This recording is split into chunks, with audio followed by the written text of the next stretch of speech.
अस्सलामुअलैकुम वरहमतुल्लाहि वबरकातुहू। मैं एक गरीब आदमी था। बड़ी ईद पर हमसाये के घर मोटी ताज़ी बैल आई तो मेरे बच्चे भी खुश हो गए।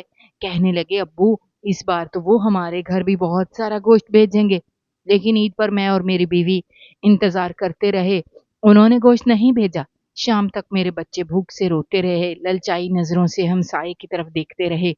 मैं नमाज पढ़ने रात को मस्जिद में गया तो मेरी आंखों में आंसू थे, लेकिन अचानक ही मोहल्ले में एक जोरदार धमाके की आवाज आई। जैसे ही भागता हुआ घर गया तो मेरे पैरों तले से जमीन निकल गई, क्योंकि उन पड़ोसियों के घर। मेरा नाम मुनीर है। मैं एक छोटे से मोहल्ले में रहता हूँ जहाँ जिंदगी की धीमी रफ्तार गुर्बत की गर्द में लिपटी रहती है। मेरे 3 बच्चे थे, 2 बेटे और 1 बेटी। मेरा बड़ा बेटा 7 साल का था, दूसरा 6 साल का और मेरी बेटी 5 साल की थी। वो छोटे-छोटे कदमों से मेरे दिल की धड़कन थे। उनके चेहरों की मासूम मुस्कुराहट मेरे दिन की रोशनी थी। बड़ी ईद करीब आ रही थी, हर तरफ गहमा-गहमी थी। गलियों में बच्चों के कहकहे गूंज रहे थे। हर घर के सामने किसी न किसी कुर्बानी के जानवर की रस्सी बंधी थी। कोई बकरा ले आया, कोई गाय, तो किसी ने बैल या ऊंट खरीद रखा था। बच्चे अपने जानवरों को शाम के वक्त बाहर लेकर निकलते थे। गलियां एक मेले का मंजर पेश करती थी। हर तरफ खुशी थी, चहल पहल थी। लेकिन मेरे घर के दरवाजे पर खामोशी छाई हुई थी। मैं एक दिन नमाज पढ़कर मस्जिद से वापस आ रहा था, जब मैंने देखा मेरे बच्चे भी मोहल्ले के दूसरे बच्चों के साथ गली में मौजूद थे, लेकिन उनके हाथ खाली थे। उनकी नजरें एक खूबसूरत बकरे पर जमी हुई थीं, जो किसी और बच्चे का था। मेरे बच्चे उसके पीछे पीछे दौड़ रहे थे, जैसे कि वो भी उसके मालिक हों। लेकिन असल मालिक ने उन्हें झिड़क दिया। ना सिर्फ झिड़का, बल्कि सख्त लहजे में कहा, दफा हो जाओ यहां से और अपने लिए अपना बकरा ले आओ। मेरे बच्चों के चेहरे यकदम बुझ गए। मेरी बेटी की आंखों से आंसू बहने लगे और वो तीनों रोते हुए मेरी तरफ लपके। मैंने उन्हें सीने से लगाया और वजह पूछी, हालांकि मैं सब कुछ देख चुका था। मेरे दिल के अंदर भी एक कांटा सा चुभ गया था जब मैंने अपने बच्चों को इस हालत में देखा। मैंने उनसे पूछा कि क्या हुआ, तो मेरे छोटे बेटे ने रोते हुए कहा, हम कब बकरा लाएंगे? हम भी अपने बकरे को रस्सी से पकड़कर गली में घुमाएंगे। मैंने उनकी बात सुनकर मुस्कुरा दिया, लेकिन मेरे दिल पर एक बोझ सा उतर गया। मैंने नरमी से कहा, आओ बच्चों अंदर चलो। मैंने उन्हें दिलासा दिया कि हम बकरा लेकर क्या करेंगे? बड़ी ईद पर तो गोश्त ही खाना होता है ना, और गोश्त तो सबके घरों में आता है, हर साल आता है। हम भी खाएंगे। उनकी आंखों में एक लम्हे के लिए रोशनी सी चमकी, लेकिन फिर वो चुप हो गए, क्योंकि वो जानते थे कि हमारा हर दिन एक जद्दोजहद से भरा हुआ होता है। मेरे बच्चे गुर्बत के साए में पले थे। वो ज्यादा सवाल नहीं करते थे, जो मैं कहता वो मान लेते थे। मेरी बीवी एक नेक औरत थी, हाफिज कुरान थी, खुद भी मुझे कुरान की तालीम देने में साथ देती थी। लेकिन इस इल्म का सिला दुनिया के लोग नहीं देते थे। लोग कुरान का एहतराम करते थे, लेकिन पढ़ाने वालों का नहीं। कहते थे, ये अल्लाह का कलाम है, इसको सिखाने वाला पैसे मांगे तो ये गलत है। कोई ये ना सोचता था कि अल्लाह के कलाम के सिखाने वाले के भी बच्चे होते हैं, उसके भी घर का खर्च होता है, वो भी कभी बीमार हो जाता है, कभी उसे भी गोश्त खाने की ख्वाहिश होती है। हर साल मेरी बीवी कहती, चलो इस बार कोशिश करते हैं कुर्बानी कर ले, शायद इस बार हो जाए। लेकिन हर बार वही हसरत, हर बार वही खाली जेब, हर बार वही अधूरे ख्वाब, और हमारे बच्चे हर बार बकरे को दूर से देखते रह जाते। इस बार भी वही हाल था। मैंने बीवी से कहा, शुक्र करो अल्लाह का, कम अज कम गोश्त तो हमें पहुंच ही जाता है। लोग बांटते हैं, सबको मिलता है। लेकिन दिल के किसी कोने में मैं सोचता कि कब वो दिन आएगा जब मेरे बच्चे खुशी से अपने जानवर को लेकर सैर करेंगे। कुर्बानी हमारे ऊपर वाजिब नहीं थी, क्योंकि हमारे पास ना निसाब था, ना माल। लेकिन दिल की चाहत कुर्बानी की रस्म को अफजल जानती थी। अल्लाह की रजा के लिए ये अमल बहुत अजीम होता है, और हम चाहते थे कि कभी हम भी इसमें शरीक हों। इस बार भी हमारी जेब खाली थी, उम्मीद किसी से भी नहीं थी। हमारे जो रिश्तेदार थे वो खुद भी तंगहाल थे, और जो खुशहाल थे वो हम जैसे लोगों से मुंह मोड़कर जीते थे। इस बार भी हमें ये नहीं मालूम था कि गोश्त कहाँ से आएगा, हम कैसे खाएंगे। लेकिन दिल में कहीं न कहीं यकीन था कि रब हमारे बच्चों को खाली हाथ नहीं रखेगा। ایک دن میں نماز پڑھ کر مسجد سے واپس لوٹ رہا تھا۔ گرمی کی شدت تھی، سورج اپنی پوری آب و تاب کے ساتھ چمک رہا تھا اور لوگ عید کی تیاریوں میں مصروف تھے۔ گلی میں ہلچل تھی، ہر طرف بچوں کی آوازیں، جانوروں کے شور اور گلی میں چلتے پھرتے لوگوں کی گونج سے گلی ایک میلے کا منظر پیش کر رہی تھی۔ میں نے جیسے ہی اپنے گھر کی طرف قدم بڑھائے، میری نظر ہمسایوں کے گھر پر پڑی۔ وہاں ایک بہت بڑا اور خوبصورت بیل کھڑا تھا۔ اس کا رنگ سفید اور بھورا تھا، اس کے سینگ بڑے بڑے اور مڑے ہوئے تھے، اور وہ بیل محلے کی سب سے خاص قربانی دکھائی دے رہا تھا۔ وہ لوگ بیل کو اپنے دروازے کے سامنے باندھ رہے تھے اور رسی بڑی مضبوط تھی اور بیل مسلسل ہل رہا تھا۔ اسے قابو میں رکھنا مشکل ہو رہا تھا۔ میں تھوڑا سا رکا، سلام کیا، انہوں نے بھی مجھے سلام کا جواب دیا۔ چہروں پر معمولی سی مسکراہٹ آئی، لیکن بات آگے نہ بڑھی۔ میں گھر کی طرف بڑھا، میرے دل میں عجیب سی خوشی پیدا ہوئی۔ میں نے دل ہی دل میں شکر ادا کیا، اور جیسے ہی اندر داخل ہوا میں نے اپنی بیوی کو آواز دی۔ وہ کچن میں کام میں مصروف تھی۔ میں نے کہا، گھبراؤ نہیں، اس بار بچوں کے لیے گوشت کا انتظام ہو گیا۔ وہ کچن سے باہر آئی اور کہنے لگی، کیا مطلب؟ میں نے کہا، ہمارے ہمسایوں نے بہت بڑا بیل خریدا ہے، قربانی بھی وہی کریں گے۔ وہ لوگ ہمیں گوشت ضرور بھیجیں گے، کیونکہ قربانی میں ہمسایوں کا حق ہوتا ہے اور ان کو ہم پر رحم بھی آنا چاہیے۔ ہماری حالت سب جانتے ہی ہیں۔ میری بیوی کی آنکھوں میں اطمینان آ گیا۔ وہ کہنے لگی، ہاں، یہ تو تم نے ٹھیک کہا، شکر ہے اللہ کا، میں تو بہت پریشان تھی، پتہ نہیں بچوں کو کیا کھلائیں گے۔ میں نے کہا، پریشان ہونے کی کوئی بات نہیں ہے، اللہ ہمارے ساتھ ہے۔ ہم دونوں کی باتوں میں کچھ تسلی آ گئی۔ ہم نے جو تھوڑے بہت پیسے بچائے تھے ان سے کچھ ضرورت کی چیزیں خریدنے کا فیصلہ کیا۔ میں نے بازار سے تھوڑا سا تیل، کچھ مسالے، سبزیاں خرید لیں تاکہ گوشت آتے ہی ہم فوراً پکا سکیں۔ میری بیوی نے گھر کے کاموں میں جان ڈال دی۔ اس نے چولہے کی صفائی کی، برتنوں کو اچھی طرح دھویا، مسالہ تیار کر کے رکھ دیا۔ ہم نے بچوں کے نئے کپڑے نہیں بنوائے تھے، لیکن جو صاف ستھرے کپڑے اور تھوڑے بہتر حالت میں تھے وہی دھو کر استری کیے اور بچوں کو کہہ دیا کہ یہی پہننا ہے۔ بچے تو معصوم ہوتے ہیں، انہیں اندازہ نہیں تھا کہ ہم گوشت کے لیے دوسروں کے رحم و کرم پر ہیں۔ ان کے چہرے خوشی سے بھرے ہوئے تھے۔ وہ بار بار پوچھتے تھے، ابو بیل کتنا بڑا تھا؟ میں نے کہا، بہت بڑا تھا، تم لوگ جب گوشت کھاؤ گے تو دعائیں دینا۔ وہ خوشی سے اچھلنے لگے۔ میری بیوی نے کہا، بس گوشت آ جائے تو میں بڑا مزیدار سالن بناؤں گی جس کی خوشبو پورے گھر میں پھیل جائے گی۔ عید کا دن آیا، ہر طرف قربانی ہو رہی تھی۔ گلی میں چھریوں کی چمک، برتنوں کی کھنک، بچوں کے کہکہے، جانوروں کے شور سے ماحول بھر گیا تھا۔ ہم بھی صبح جلدی اٹھ گئے، بچوں کو نہلایا، کپڑے پہنائے، ناشتہ کروا دیا، لیکن ہم نے خود کچھ نہ کھایا۔ گوشت آتا ہی ہوگا، پھر مزے سے کھائیں گے۔ ابھی ہم انتظار کر رہے تھے کہ میری ایک رشتہ دار آ گئی اور اکثر ایسے موقعوں پر آ کر حالات کا اندازہ لگاتی تھی۔ اس نے آتے ہی کہا، لگتا ہے تم لوگ آج بھی گوشت نہیں کھا پاؤ گے۔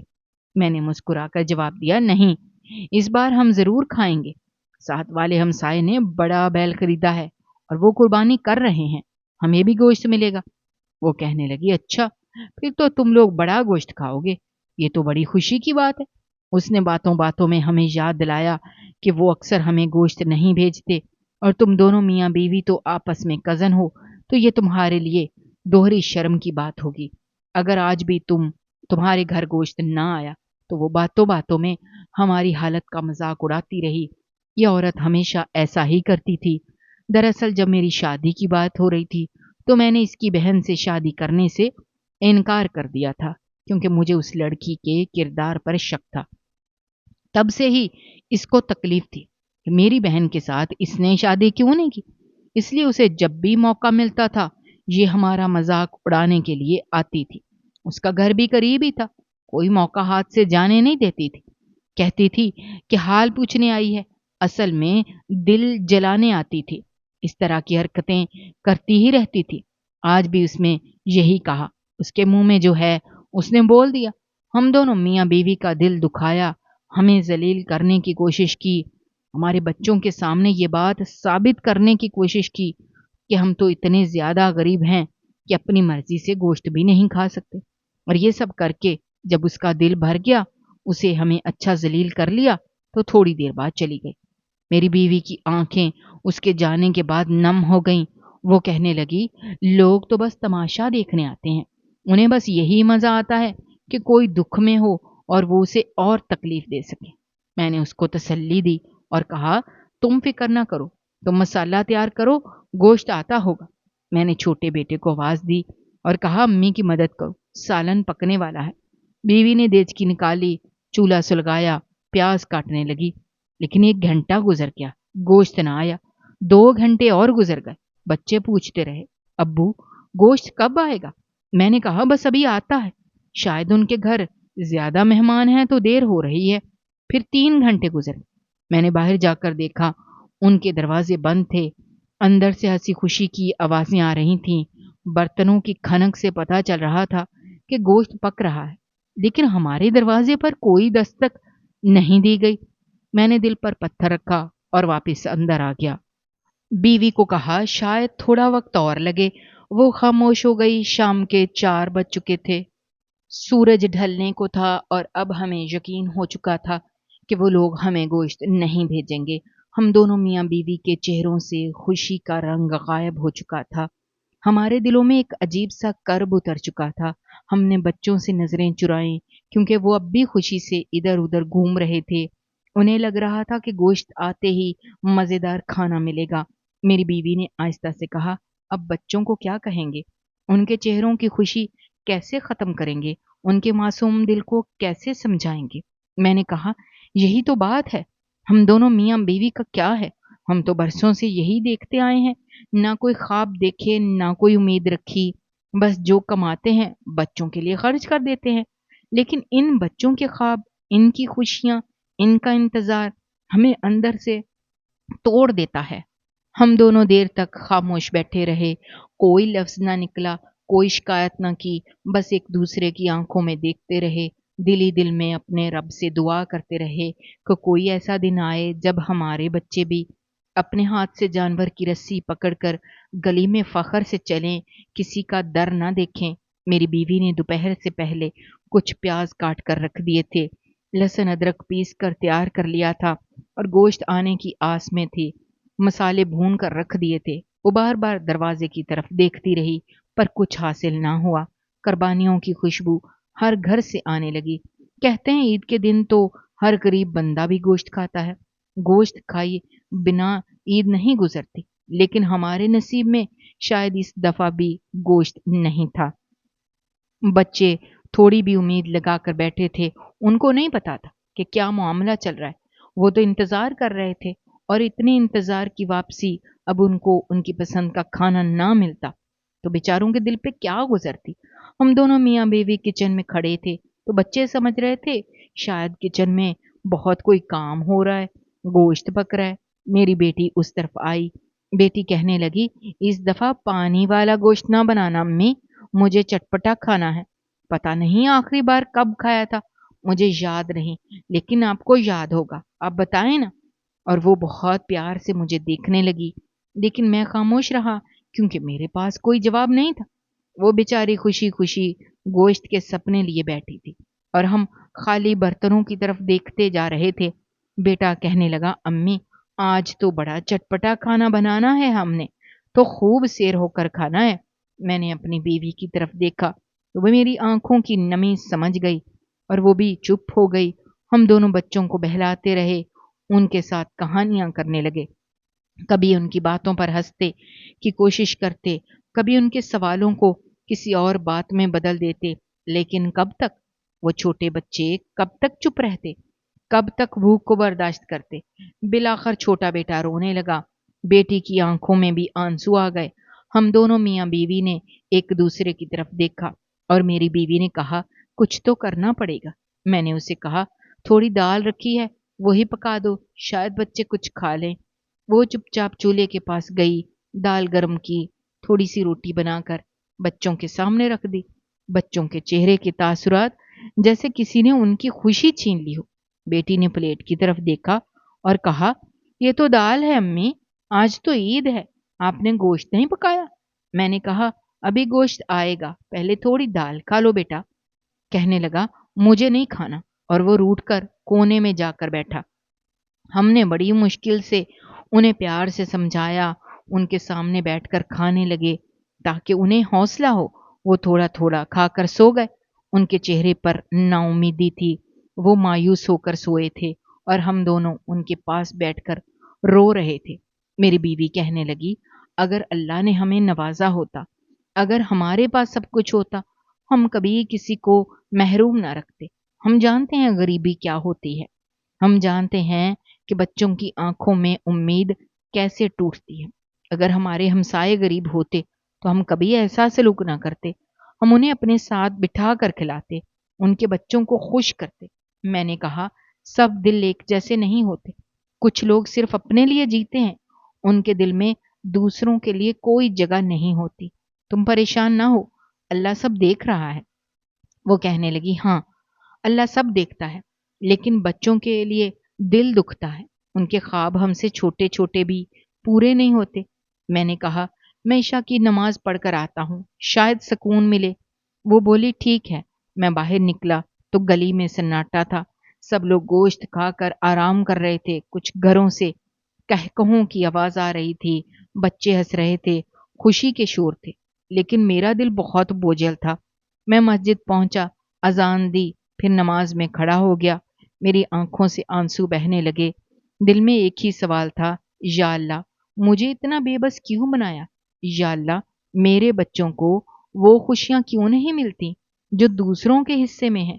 یا اللہ مجھے اتنا کمزور کیوں رکھا کہ اپنے بچوں کو عید پر گوشت تک نہیں کھلا سکا؟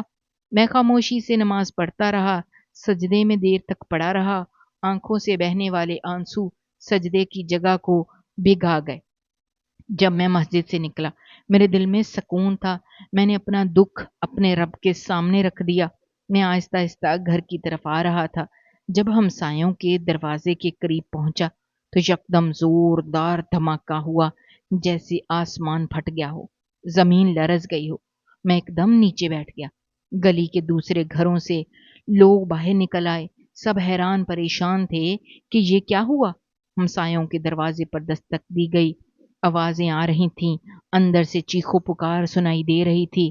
کوئی عورت زور زور سے رو رہی تھی، کوئی مرد مدد کے لیے پکار رہا تھا۔ سب پریشان تھے۔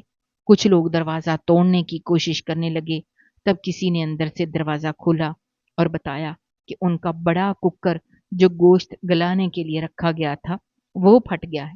گرم پانی کئی افراد پر گر گیا، ان کے جسم جھلس گئے ہیں اور وہ بری طرح سے زخمی ہو گئے ہیں۔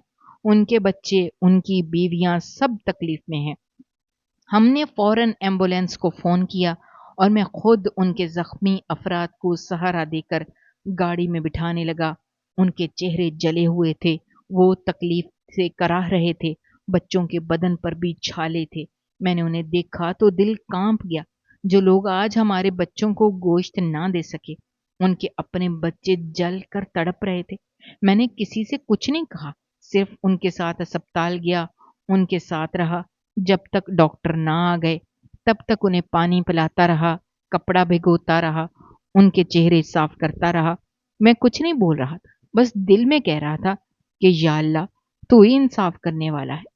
ہم تو بے بس لوگ ہیں، ہمارے دلوں میں زخم ہے، لیکن ہم کسی کے لیے بد دعا نہیں کرتے۔ تو سب دیکھتا ہے، سب جانتا ہے، سب سنبھالتا ہے۔ میں نے ان لوگوں کو دیکھ کر رو رہا تھا، کیونکہ دکھ کے وقت دشمن بھی دشمن نہیں رہتا۔ یہ تو ہمارے ہمسائے تھے جن سے ہمیں امید تھی کہ وہ ہمیں دکھ دے گئے، لیکن جب وہ مصیبت میں تھے تو دل نے کہا کہ چھوڑو سب کچھ، بس انسانیت کے ناطے ان کا ساتھ دو، کیونکہ ہم اپنے بچوں کو نفرت نہیں سکھانا چاہتے تھے۔ ہم چاہتے ہیں کہ ہمارے بچے دوسروں کے لیے دعا کریں، اور اگر کسی کے پاس نہ ہو تو ان کے ساتھ بیٹھ کر خالی پلیٹ میں بھی مسکرا سکیں، کیونکہ اصل عید تو دل میں ہوتی ہے۔ اور آج ہمیں یہ بات پوری شدت سے سمجھ آ گئی تھی۔ ہمسایوں کے ساتھ جو حادثہ پیش آیا وہ پورے محلے کے لیے ایک ہولناک واقعہ تھا، کیونکہ وہ واقعہ نہ صرف جسمانی تکلیف کا باعث بنا بلکہ اس نے ہر فرد کو جھنجھوڑ کر رکھ دیا۔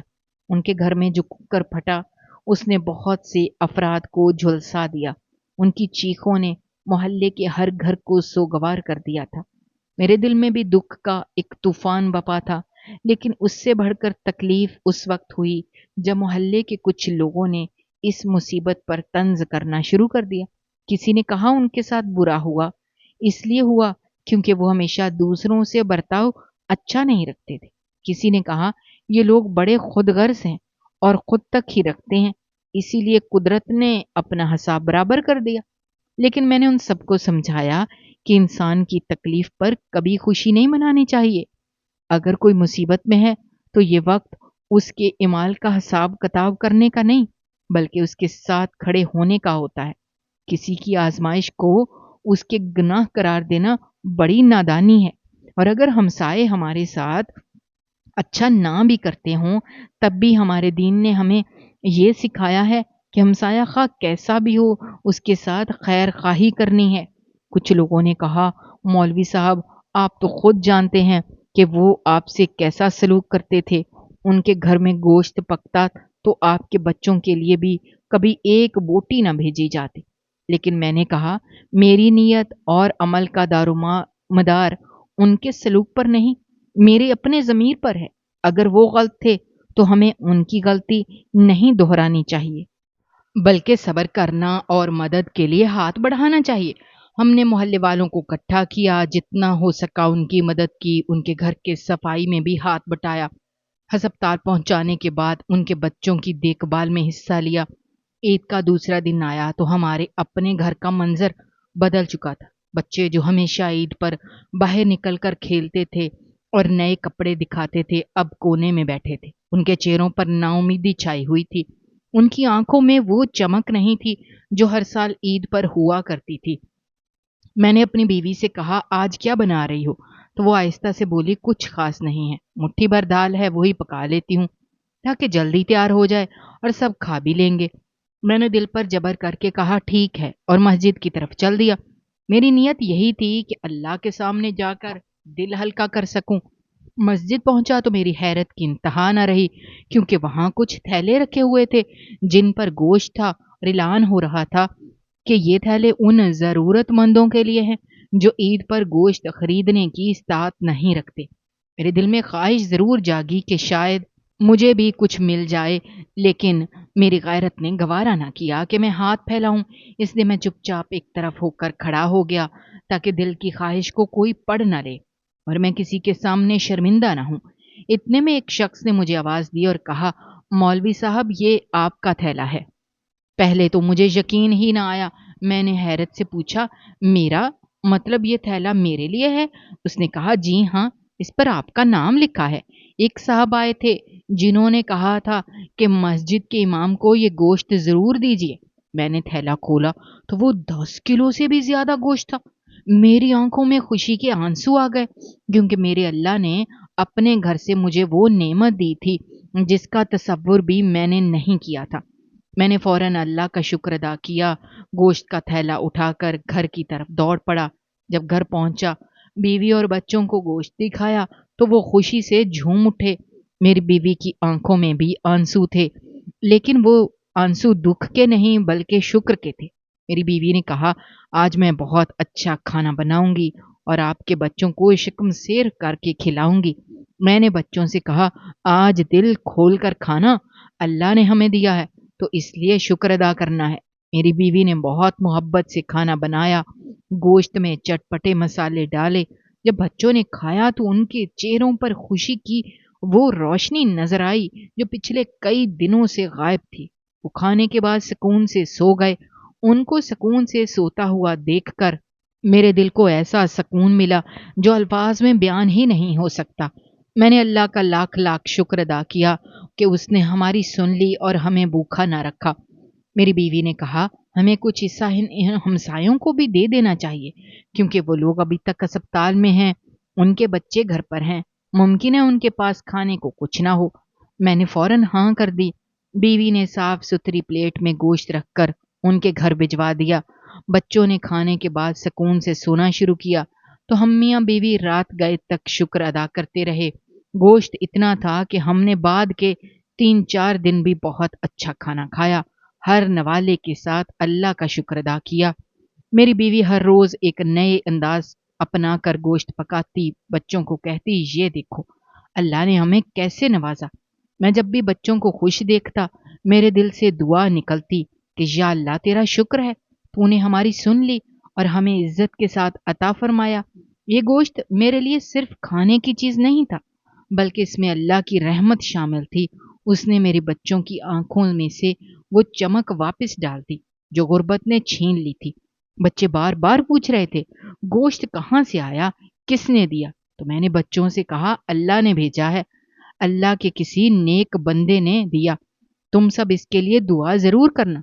कुर्बानी सिर्फ जानवर ज़िबा करने का नाम नहीं, बल्कि अपने दिल की ख्वाहिशात को अल्लाह की रजा के लिए कुर्बान करने का नाम है। उस दिन हम सिर्फ गोश्त नहीं बांटते, सबसे बढ़कर मोहब्बत बांटते हैं, खलूस बांटते हैं, दुआएं बांटते हैं और सबसे बढ़कर हम इन चेहरों पर मुस्कुराहट बांटते हैं जो सारा साल तरसते हैं गोश्त के एक नवाले के लिए। हमारे नबी करीम सल्लल्लाहु अलैहि वसल्लम ने फरमाया कि वो शख्स मोमिन नहीं जिसका हमसाया उसकी तकलीफ से महफूज ना हो। आज हम बड़े बड़े जानवर ले आते हैं, लाखों रुपए खर्च करते हैं, गोश्त को फ्रीजर में भरते हैं, लेकिन उस हमसाये को भूल जाते हैं जो दरवाजे की ओट से हमारे सहन में चलती छुरी को देखकर अपने बच्चों को बहला रहा होता है कि अभी गोश्त आएगा। कुर्बानी के गोश्त के 3 हिस्से किए जाते हैं, एक हिस्सा अपने लिए, एक रिश्तेदारों के लिए और एक गरीबों और हमसायों के लिए। लेकिन अक्सर हम अपने फ्रीजर भरने के चक्कर में हमसायों को भूल जाते हैं। हमें याद रखना चाहिए कि कुर्बानी के गोश्त में सबसे पहला हक हमसाये का, उसके बाद रिश्तेदार और बाकी लोग आते हैं। अगर अल्लाह ने हमें दिया है, अगर हमारी हड्डियों में ताकत है, अगर हम कुर्बानी के काबिल हैं, तो फिर अल्लाह का शुक्र उसी वक्त मुकम्मल होता है जब हम उसके बंदों में बांटते हैं, क्योंकि अल्लाह को ना गोश्त पहुंचता है ना खून, बल्कि हमारा तकवा पहुंचता है। हमें सोचना चाहिए, अगर हम खुद भूखे हों, अगर हमारे बच्चे दिन भर कुर्बानी के इंतजार में बैठे रहें, शाम तक उन्हें कुछ खाने को ना मिले, तो क्या गुजरेगी? उस दिन एक बोटी उनके लिए खुशी बन सकती है, जो किसी गरीब के लिए ईद का दिन बना सकती है। कुर्बानी हमें सिर्फ जानवर ज़िबा करना नहीं सिखाती, ये हमें रहम सिखाती है, दर्द सिखाती है, ख्याल सिखाती है। ये हमें अपने इर्द गिर्द उन लोगों की फिक्र करना सिखाती है जिनका कोई सहारा नहीं है। हमें कुर्बानी का असल मतलब समझना होगा। उसका मकसद फ़ख्र करना नहीं, बल्कि आजिज़ी है। उसका पैगाम रियाकारी नहीं, बल्कि खलूस है। उस दिन हम अल्लाह को खुश करते हैं, लेकिन जब हम अल्लाह के बंदों को खुश करते हैं, तो अल्लाह और ज़्यादा खुश होता है। इसलिए इस साल कुर्बानी करो तो अपने हमसाये को याद रखना, उसके दरवाजे पर दस्तक देना, एक प्लेट गोश्त देकर उसके बच्चों को खुश करना, क्योंकि कभी कभी सिर्फ एक बोटी से किसी का दिल जीता जा सकता है। यही असल कुर्बानी है, यही असल नेकी है, यही असल इंसानियत है। याद रखो, अल्लाह के यहाँ वो कुर्बानी कबूल होती है जो दिल से दी जाए और जिसमें दूसरों का ख्याल रखा जाए। दरवाजे पर खुशबू जाए, उसके घर चूल्हा भी जरूर जलना चाहिए, क्योंकि हमसाया सिर्फ हमसाया नहीं होता, वो इम्तहान भी होता है, अबादत का दरवाज़ा भी। कहते हैं, इंसान अगर दूसरे इंसान को सिर्फ इंसान ही समझ ले तो बहुत सारे मसले मसाइल ख़त्म हो जाएंगे। लोग एक दूसरे के दुख दर्द से वाकिफ़ हो जाएं, क्योंकि इंसानियत किसी मज़हब, किसी नस्ल, किसी ज़ुबान की मोहताज नहीं होती। इंसानियत वो जज्बा है जो किसी रोते हुए चेहरे पर मुस्कुराहट लाने से पैदा होता है। इंसानियत वो अमल है जो आप बगैर मतलब के किसी की मदद करते हैं, किसी भूखे पेट को रोटी देते हैं, किसी मजबूर को सहारा देते हैं। इंसानियत वो जज्बा है जो दिलों को जोड़ता है, दीवारें नहीं खींचता। इंसानियत वो अमल है जो इंसान को इंसान बनाता है, क्योंकि अगर इंसान के पास दौलत हो, शोहरत हो, इल्म हो, मगर इंसानियत ना हो, तो वो सिर्फ एक जिस्म होता है, रूह के बगैर। अबादत बगैर इंसानियत के अधूरी है, क्योंकि अल्लाह को वो दिल पसंद है जो उसके बंदों के दर्द से आशना हो, जो दूसरों के दुख पर तड़पे। इंसानियत तभी मुकम्मल होती है जब हम अपने लिए नहीं बल्कि दूसरों के लिए जीते हैं। किसी गिरे हुए को उठाना, किसी कमज़ोर को ताकत देना, यही असल दीन है, यही असल इबादत है और यही असल कामयाबी है।